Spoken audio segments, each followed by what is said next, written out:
It's time to talk. Halo Sobat E-commerce, balik lagi di Time to Talk. Sebelumnya kenalin dulu, aku Sabrina yang bakal temenin kalian di episode kali ini. Nah, episode kali ini tuh lumayan menarik ya guys, karena kita kedatangan narasumber yang udah gak asing lagi di Himpunan Ilmu Komunikasi. Kita panggil aja dulu Kang Rizky Akbar.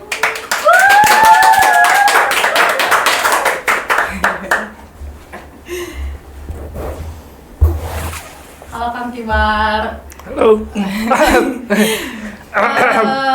Kang Rizky Akbar ini tuh biasa kita panggil Kang Kibar ya Kang. Apa kabar Kang Kibar? Alhamdulillah. Saya Pangestu. Dengar-dengar Kang Kibar ini tuh bentar lagi bakalan wisuda ya Kang? Iya, November. Gimana nih perasaannya sebentar lagi bakalan ninggalin dunia perkuliahan Kang?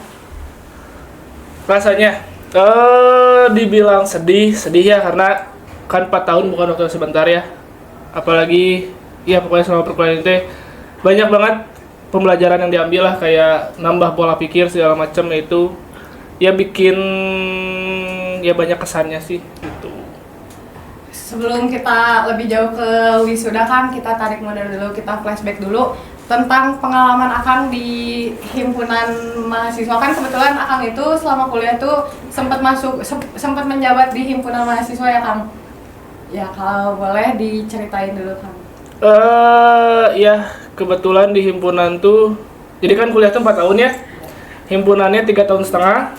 Wah. Jadi sebenarnya habisnya bareng sama himpunan sama kuliah. Tadi ditanya apa jadi lupa. Pengalaman Akang di himpunan. Pengalamannya di himpunan mungkin diceritain dari 3 periode itu ya. Yang pertama, periode pertama itu periodenya Adiguna. Di Adiguna itu sebenarnya kalau buat angkatan 21 itu sebagai lembaga pembelajaran yang dimana kita baru masuk kuliah, kita masuk organisasi, kita belajar banyak. Nah, untuk periode kedua itu masuk di periode Askara Nagata. Terus yang periode kedua itu sebenarnya adalah pengimplementasian dari periode pertama. Untuk periode ketiga adalah pengimplementasian dan pembelajaran untuk menjaga adik-adiknya untuk tetap semangat di himpunan gitu. Kebetulan dari 3 periode itu, aku yang pertama adalah sebagai anggota PSDM, yang kedua Humas, yang ketiga Humas. Udah sih. Oh gitu. Jadi awalnya tuh di PSDM dulu ya Kang? Iya. Terus kalau boleh tahu nih Kang, kenapa sih Akang di himpunan itu memilih ke PSDM dulu, terus lanjut 2 periode lagi di Humas ya Kang? Nah, sebenarnya di sini ada plot twist-nya ya. Jadi sebenarnya untuk pertama masuk himpunan tuh yang dipilih tuh sebenarnya PKM sama MIKAT. PKM sama MIKAT? Nggak pernah ada niat buat masuk ke PSDM, ke Humas, atau ke kreatif. Karena untuk aku kan nggak ngerti organisasi awalnya. Cuman aku ngerasa bahwa PKM tuh bukan divisi yang mudah, tapi lebih enak untuk ngejalaninnya gitu. Terus kalau MIKAT itu lebih kayak bikin acara-acara kayak pensi gitu, aku lebih seneng. Makanya pilihannya antara PKM sama MIKAT. Cuman tiba-tiba dipilih sama ketua himpunan yang dulu tuh, sama Kang Zikri tuh, dimasukinnya jadi PSDM. Terus untuk Humas aku juga nggak pernah milih. Aku di periode kedua aku pengen ngeimplementasiin apa yang ada di pembelajaran periode pertama di PSDM. Terus pengen di PSDM lagi, dan sama Kang Bokir waktu itu dipilihnya jadi Humas. Nah, di periode ketiga jadinya ya udahlah, nanggung basah juga, ya udah jadi di Humas lagi. Udah gitu. terlanjur kecemplung ke Humas gitu ya Kang? Ya. Terus kalau boleh tahu kenapa sih kan pilihannya tuh awalnya MIKAT sama PKM. Tapi tiba-tiba Akang ke PSDM sama ke Humas. Kalau boleh di-spill kenapa gitu alasannya Kang? Itu nggak tahu ya, kalau untuk itu kan yang milihnya sebenarnya ketua himpunan ya. Jadi yang diskusinya tuh antara ketua himpunan, KSB, sama struktural yang mungkin lanjut gitu. Nah, jadi aku dipilih di PSDM, aku nggak ngerti kenapa. Aku juga nggak pernah mau nanya, soalnya aku juga nggak ngerti. Terus untuk yang humas ini sebenarnya sempat ada perbincangan dulu karena aku kan hitungannya periode lanjut yang dimana aku melanjutkan struktural yang sebelumnya. Jadi untuk periode kedua ini aku sempat kekeh pengen di PSDM, tapi mungkin ini belajar juga buat kalian bahwa ketua himpunan, bahwa teman-teman himpunan yang milih kalian untuk divisi yang kalian gak pilih itu berarti kalian cocoknya di situ gitu. Nah, jadi untuk periode kedua aku dipilihnya di humas dan kebetulan di situ untuk periode itu tuh yang lanjut tuh cuman 2 orang, aku sama Teh Rahma ada. Nah, terus laki-lakinya nggak ada, kebetulan lah akulah jadi kadifnya gitu. Keren banget, guys.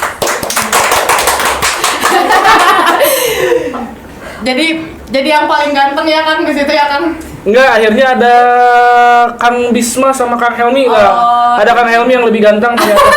Tapi untung dia telat masuk gitu. Kalau boleh diceritain nih Kang, selama di himpunan mahasiswa, apalagi di humas yang lebih lama gitu ya Kang, ada gak sih momen-momen menarik atau momen-momen lucu atau yang paling berkesan gitu Kang, kalau boleh di-spill nih? Kalau yang paling berkesan dulu mungkin paling berkesan adalah bukan ini aku cerita bukan untuk mengungkit masa lalu, bukan untuk mengorek masalah, enggak. Cuman hal yang paling berkesan adalah ketika ada satu kejadian yang dimana di angkatan 23 waktu itu di kelas A2. Nah, di situ ada satu kejadian yang tidak pernah kita inginkan, dimana yang akhirnya menjadi viral segala macam. Dan kebetulan aku di situ sebagai kadif humasnya. Jadinya aku yang harus tapi harus mencari tahu apa sih kenapa bisa kayak gitu segala macam, kenapa bisa ada kejadian viral yang kayak gitu. Itu yang bikin aku karena di situ juga itu tuh kalau nggak salah mau UTS ya Kang Ilham ya? Mau UTS ya? Mau UTS atau ya pas mau UTS. Nah, jadi itu tuh aku udah harus belajar untuk UTS. Aku pertama kali di humas langsung jadi kadif. Terus dapat kejadian kayak gitu yang dimana banyak banget waktu itu alumni, bahkan sampai tahun 2011 2013. Iya, alumni sampai tahun 2011 2013 tuh banyak banget yang ngechat. Oh iya. Iya, sampai akhirnya kebetulan IG himpunan aku yang pegang, jadinya aku yang handle, dan untungnya teman-teman humas yang lain juga nggak diem. Jadi kita bersama-sama akhirnya, dan waktu itu akhirnya koordinasi lah sama almarhum Burani. Dan almarhum alhamdulillah ngasih solusi juga, ngasih pencerahan segala macam, dan akhirnya itu yang paling berkesan, yang paling chaos ya. Tapi kalau yang lucunya itu di periode kemarin, periodenya Niskala Amerta, itu yang Kang Zahran. Itu pertama kalinya humas ngadain proker jauh, karena biasanya humas itu identiknya dengan podcast seperti ini. Talk show. Nah, untuk di periode kemarin Niskala Amerta bikin gebrakan, yaitu namanya Fun Sosial. Nah, itu kita tiba-tiba ke Cicalengka dengan berbagai drama yang ada. Itu benar-benar ramai banget, tapi lucu juga karena di situ kita akhirnya bisa koordinasi sama Karang Taruna di pihak sana, segala macam. Ya banyak lah lucu, ada yang cinlok. Ada yang cinlok sama himpunan? Sama warga lokal. Serius? Ada, kalau nggak salah. Ada nggak sih, yuk? Ada ya? Ada. Bisa gitu. Ada, ya itu yang lucunya gitu. Terus yang sedihnya, kan tadi udah berkesannya, yang susah, yang lucu. Terus yang sedihnya adalah karena belum bisa menjaga citra himpunan dengan begitu baik, masih kurang menjalin kerjasama dengan teman-teman di luar Universitas Ilmu Komunikasi lain, masih ada PR yang masih belum terselesaikan. Kayak contoh, dulu tuh ada IMIKI, Ikatan Mahasiswa Ilmu Komunikasi, yang dimana di situ aku sebagai humasnya dikasih tanggung jawab untuk menjalankan IMIKI itu, untuk berkoordinasi, tapi sayang IMIKI-nya juga hilang. Tapi ya itu sih, jadi kayak kalau misalnya mungkin IMIKI itu masih ada, mungkin adik-adik aku sekarang bisa ngerasain juga bahwa ilmu komunikasi itu luas, ilmu komunikasi itu banyak, jadi bisa ketemu sama universitas lain gitu. Kalau boleh tahu nih Kang, yang cinlok itu masih sampai sekarang atau udah putus nih Kang? Nah ini pembelajaran buat kalian yang mau KKN juga nih ya, yang mungkin tahun depan KKN. Cinlok itu tidak selamanya abadi. Yang abadi tetaplah orang yang pertama ada buat kalian. Wes. Gitu Jadi cinta yang cinlok itu kan cuma sementara aja ya Kang? Iya, rata-rata sementara aja. Gitu. Lumayan menarik sih Kang. Terus ada gak sih Kang fun fact yang di humas aja yang tahu, terus orang lain tuh jarang ada yang tahu gitu Kang? Kebanyakan fun fact-nya tuh orang-orang tuh tahunya bahwa humas adalah sebagai wadah untuk menjalin kerjasama menghubungi pihak luar. Tapi yang jarang orang tahu sebenarnya fungsi utama dari humas adalah menjaga citra dari si organisasi yang ada. Nah, karena untuk menjaga citra ini kan bukan hal yang mudah ya. Untuk kita tuh harus saling berpegangan gimana caranya organisasi yang kita pegang itu menjadi yang sangat baik banget. Benar. Nah, jadi jembatan juga buat semua. Tapi kadang suka jadi mispersepsi juga bahwa PSDM sama humas itu sangat beda. Nah, lebih banyak tapi kadang untuk masalah yang ada tuh itu sebenarnya tugasnya PSDM. Betul. Nah, tapi kalau yang aku alamin di 2 periode kemarin, kita juga terlibat, bukan nggak boleh, tapi karena itu bukan fungsi bukan fungsi kita itu. Jadi untuk fungsi kita adalah yaitu menjaga citra, membangun relasi, membangun koneksi, kerjasama sama pihak luar dan dalam. Terus menjadi jembatan juga jika misalnya ada hal-hal yang mungkin kita untuk surat menyurat juga kadang biasanya itu humas yang ini, bukan cuma ada sekretaris.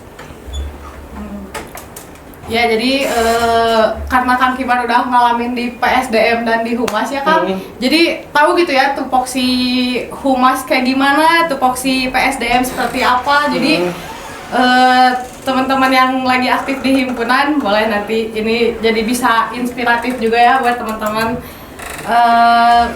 Selanjutnya kesan dan pesan untuk selama di himpunan mahasiswa gimana tuh Kang, boleh gak diceritain?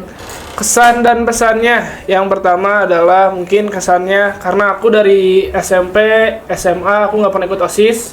Aku benci banget organisasi sekolah yang ada karena bukan benci tapi lebih ke kayaknya enggak deh, bukan ranah aku, karena aku juga di Karang Taruna aku juga nggak mau ikut aktif karena capek ngelihatnya segala macam. Jadi dari SMP SMA tuh aku lebih fokusnya ke ekskul. Nah, kebetulan untuk ya ini sekalian sharing aja ya. Iya Kang. Biar semua tahu kalian semua ya. Oke, Tuh dengerin guys. Jadi aku dituntut untuk, kebetulan aku kan gap year ya, gap year-nya dekat banget 4 tahun. Dekat ya Kang ya? Dekat 4 tahun. Nah, jadi karena orang-orang mikirnya kayak ngapain sih, udah enak-enak kerja dapat uang segala macam, ngapain masih kuliah. Nah, menurut aku pendidikan itu penting, tetap penting banget. Benar. Untuk pola pikir kalian. Bukan berarti yang tidak lanjut ke kuliah itu jelek, enggak. Cuman untuk kuliah ini adalah menambah pola pikir kalian. Nah, jadi dituntut sama mama waktu itu kebetulan untuk aktif boleh kuliah lagi dengan catatan aktif di perkuliahan. Entah ikut ormawa atau ikut apa, tapi mama nuntutnya minimal jadi presma. Oh my god. Itu minimal jadi presma. Minimalnya ya kan presma. Iya, minimal presma, minimal IPK 4. Oh my itu God. tuntutan dari mama.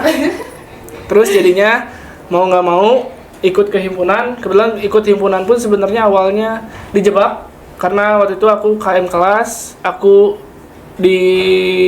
diminta waktu itu sama ketua himpunannya buat ngajakin teman-teman kelasnya untuk setiap ketua kelas tuh. Nah, aku awalnya mikirnya bahwa ya udahlah, teman-teman aja ikut. Tapi tiba-tiba aku dibikinin CV-nya, tiba-tiba dikirimin. Dibikinin sama orang Kang. Dibikinin. terus tiba-tiba ada panggilan interview, tiba-tiba dimasukin ke grup segala macam, jadi kayak ya udahlah gitu. Nah, jadi akhirnya masuklah di himpunan. Nah, dari situ sempat juga sempat mau naik ke BEM, tapi akhirnya menolak juga akunya karena nggak sanggup. Terus sempat ngajuin diri jadi ketua himpunan, nggak kepilih. Aduh. Jadi kecewa sebenarnya mah. Kecewa. Jadi Gimana Kang ya? pundung sama himpunannya Maafin sebenarnya. Kang. Maafin. Nah, terus ya di situ apa ya, kesannya itu kayak aku bukan orang yang melek pendidikan, bukan orang pintar, tapi dengan ikut kuliah, dengan ikut himpunan, dengan kenal adik-adik ya semuanya, adik-adik waktu zaman abang kan dulu. Ini abang-abangan nih guys. Nah jadi apa ya, jadi kenal orang, jadi lebih berani public speaking, lebih berani untuk bicara depan banyak orang. Ternyata kan aku introvert banget parah. Introvert Kang. Iya, Serius jadi nih? kalau ngomong juga gini. Nah, jadi ya banyak kesan yang bikin aku membekas banget. Terutama untuk ya selama perkuliahan ini ketemu Tessa Dila Dwi Agustin. Oh my god. AKA apa? Oh, itu masa depan. Amin. Beres KKN dia, bentar lagi skripsi. Kasihan. Nah, jadi ya terus sama ini ya kesannya pokoknya ya buat adik-adik semua. Pesan berarti ya, pesannya buat adik-adik semua. Ingat bahwa apa yang udah kalian lakuin sekarang itu tanggung jawabnya. Lanjut. Itu tanggung jawab. Oke. Itu bagian saya. Oh iya. Lupa. Aduh. Perasaan lagi mapeling gitu. Jadi untuk pesan-pesan untuk adik-adik semua, apa ya? Kalian udah terlanjur terjun kuliah, udah terlanjur ikut organisasi. Nitip organisasi yang ada. Ini rumah kedua buat kalian. Siap. Selain di rumah. Siap. Kampus itu tempatnya berpendidikan, tapi organisasi tempatnya mencari relasi, mencari Betul. pengalaman. Dan Jadi jodoh? buat enggak, kebetulan aku ketemu Teh Sadil. Oh iya, pas makrab bener. Oh iya, jodoh. Itu ketemu jodoh di situ. Jodoh. Jadi masih banyak waktunya kan? Masih ini 30 jam lagi Kang. Baru 17 menit. Oh, 17 menit. Kita kan 4 jam di sini. Siap Bang. Ya udah, mau ceritain kesan yang banyak ya. Boleh. Nah, kesannya jadi ketemu Teh Sadil itu adalah ketika waktu jadi PSDM. Kebetulan program PSDM adalah makrab. Makrab. Kebetulan di PSDM waktu itu ada tugas buat ngebonding kelas-kelas angkatan 22 buat ikut makrab. Oh, siap. Nah, tiba-tiba pas lagi ngebonding, ya ada cewek cantik bet kata gue teh gitu. Ketemulah itu yang paling membekas di himpunannya Kang. Nah, dari situ hilang. Teh Sadil hilang? tuh hilang. Nah, ketemulah pas makrab. Akhirnya ngelihat, ini si ini gitu. Tapi judes banget Teh Sadil kan. Judes banget? Iya, emang mukanya judes juga kan ya. Emang judes banget Teh Sadil tuh. Aku Jadi gak mau ngayahin takut. nah, soalnya gini, banyak juga teman-teman adik-adik himpunan yang takut nyapa aku kalau aku lagi sama Teh Sadil karena katanya Teh Sadil judes, galak, padahal enggak kok, dia bidadari banget. Dia baik banget. Yang ngetawain tolong. itu mana ketahuan tuh Kang. Jadi Teh Sadil tuh baik banget sebenarnya. Dia bukan judes tapi emang dari pabriknya kayak gitu. Ya. Nah, jadi disitulah akhirnya aku beres makrab ngedeketin Teh Sadil. Alhamdulillah hasil, walaupun kasihan dia. Kenapa kasihan dong? Kasihan orang ngedeketin dia. Jadi waktu itu sama Teh Sadil, aku ngedeketin Teh Sadil tuh lagi dekat juga sama orang. Kalah sama Kibar. Jadi inilah pemenangnya guys. Tepuk tangan dulu, guys. Nah, tapi ingat teman-teman semua, jangan jadikan himpunan buat ajang pacar-pacaran, karena untuk di periode kedua pun aku udah pacaran sama Teh Sadil, aku sama Teh Sadil bareng di himpunan. Kesan setelah himpunan bareng Teh Sadil adalah ketika kita lagi berantem, kita sebisa mungkin profesional ya. Walaupun mungkin kita di chat saling marah-marahan, tapi kita ketika lagi ketemu tuh padahal mah dalam hati mas.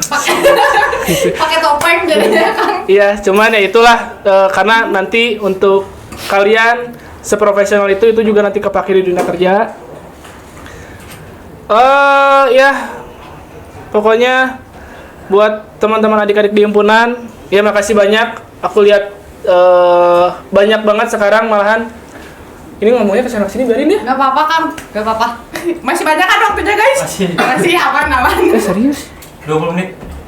Ini berapa? 5 menit ya. Siap. Sama ini. Iya, siap. Pokoknya di himpunan tuh bikin kalian dekat sama dosen kalau kalian bisa gitu. Karena banyak yang bilang bahwa ikut himpunan Gak usah ditakupin banget. Kan situ.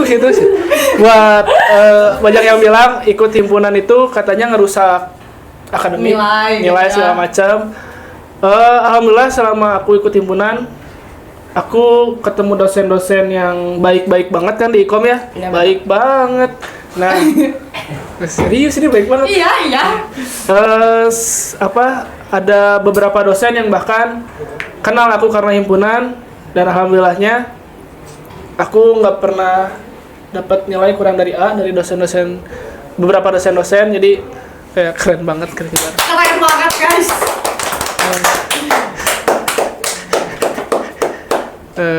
Terus ya sebagai catatan bahwa Udah gak bisa. ini buat teman-teman semua, kalau misalnya nilai kalian jelek itu bukan karena himpunannya, tapi karena kalian pribadi. Benar. Jadi jangan pernah menyalahkan himpunan kalau nilai kalian hancur segala macam, karena buktinya aku sampai sekarang lulus aja gitu. Aku nggak mau wisuda lagi ya kan ya. keren banget. Terus ya pokoknya selama kalian gak aneh-aneh itu nggak akan ganggu nilai kalian gitu. Karena masuk organisasi juga sambil ngelatih kita nge-manage waktu ya. Gimana kita ke akademik, gimana kita ke organisasi. Jadi kalau kaliannya pinter-pinter mah itu tuh menghasilkan ya kan ya. Terus kan banyak juga teman-teman himpunan yang di periode kemarin tuh sambil kerja, sambil kuliah, sambil organisasi. Nah itu keren banget jujur. Mungkin di periode sekarang juga mungkin ada ya. Itu mungkin bagus. Nah itu pertahankan sebisa mungkin, kalian hebat nge-manage-nya sebisa mungkin. Jangan sampai salah satunya hancur, entah itu kerjaan kalian, entah itu organisasi, entah itu akademik. Kalau misalnya ada salah satu yang bikin kalian ngerasa hancur untuk akademik dan kerjaan, mungkin lepasin yang menurut kalian itu terbaik buat kalian gitu. Nih yang terakhir kan. Ini kedua terakhir deh kan. Boleh dong rate dosen terbaik di Ilkom Unla. Tiga. Yes. Dari yang ketiga dulu Kang. Aku belum wisuda, Oh, iya juga ya. Nggak, tapi ini bukan berarti dosen-dosen yang lain. Ini mah yang favorit gitu. Favorit ya, berarti bukan terbaik ya. Bukan terbaik ya. Favorit kalau ya. Terbaik semua dosen di Unla, nggak usah diraguin lagi guys. Semua dosen di Ikom terbaik pokoknya. Untuk terfavorit di aku ya. Menurut Kang Kibar ya. Ada 5 boleh nggak? Boleh. Boleh ya 5 ya. Ada Pak Rifki, Budina, Pak Feni, Pak Fajar, almarhum. Ya.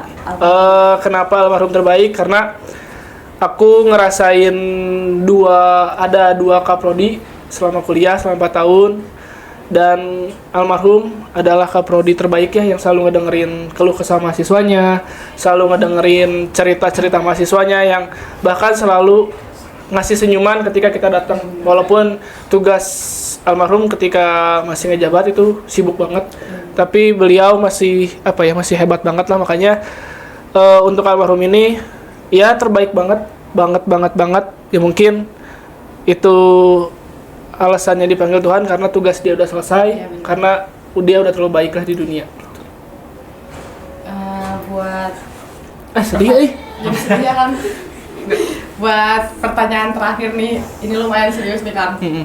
Ada gak sih pesan-pesan buat penonton Time to Talk? Kalian promosi katanya.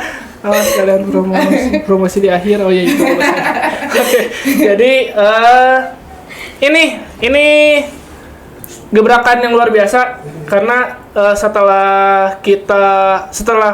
banyak humas podcast talk show kemarin ada fun sosial yang sekarang podcast ini malah menjadikan kegiatan bukan proker. Ini hebat banget buat adik-adik humas semua, boleh tepuk tangan.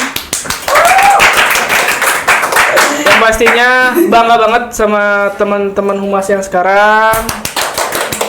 Jangan pokoknya pertahanin apa yang ada, buang yang jeleknya, pertahanin yang ada, dan perbaiki yang menurut kalian ini harus diperbaiki gitu. Jadi kalau bisa lebih meningkat lagi. Terus ya buat teman-teman nanti nonton walaupun mungkin followers juga aku dikit. Ntar lah aku ikut promosiin biar keren, biar aja si abang keren gitu. Keren abang kan ini yang keren.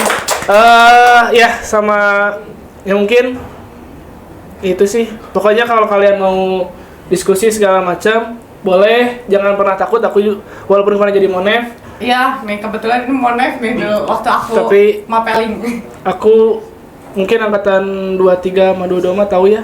Aku jadinya apa bukan jadi monef ya. Cuma yang bagian ngebangun mood kalian.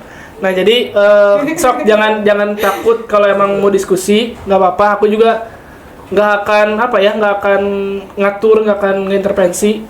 Soal waktu zaman abang dulu kan. Wih, udah mantap.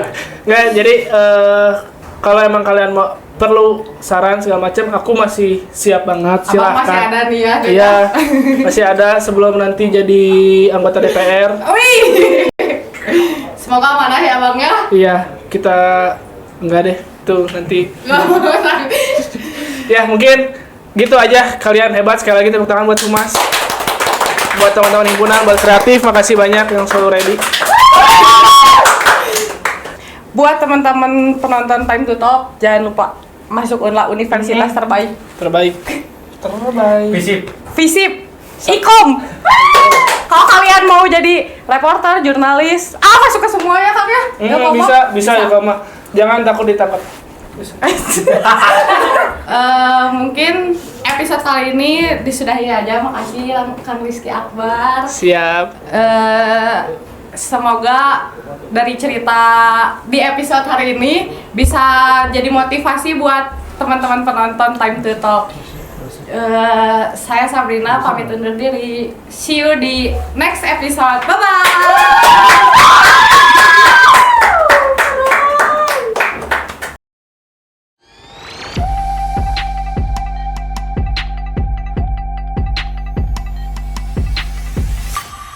It's time to talk.